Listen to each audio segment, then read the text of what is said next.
This is Roger L. Simon of Pollywood.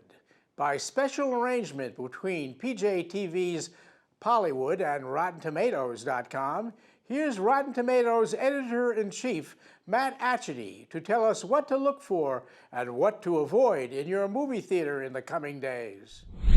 Hi, Matt Atchity, Editor-in-Chief of RottenTomatoes.com, here to let you know what's fresh and what's rotten in theaters this weekend. First up is the long-awaited remake Total Recall, starring Colin Farrell. Now, this is based on the Philip K. Dick story, We Can Remember It For You Wholesale, which inspired the first Total Recall movie made in 1990. That starred Arnold Schwarzenegger and was directed by Paul Verhoeven. This movie, not nearly as good, unfortunately. As you can see, the tomato meter is pretty low. It's about 26%. Most of the critics say that it really suffers in comparison with the original. Now, I will say I kind of like this movie. It's directed by Len Wiseman, who directed the Underworld movies. I like those movies as well, even though I can admit they're pretty bad.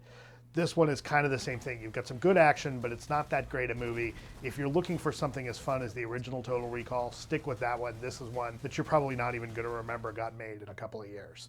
Next up, we're going to be talking about Diary of a Wimpy Kid: Dog Days, the third film in that Diary of a Wimpy Kid franchise based on the book series. Now, my son informs me that this is the third movie, but it's based on the fourth book.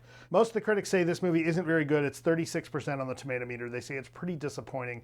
That's a lower score than the previous two got. Looks like we're seeing some diminishing returns here. But hey, if you've got kids that are fans of the book, they're going to love this. In fact, I'm going to have to take my kid to see this because even though I told him it wasn't good, his answer was, "Not to me, you're taking me anyway," so parents beware. That's it for this week's wide releases. For all of the latest scores on this week's movies and what's the latest on DVD, make sure to check RottenTomatoes.com.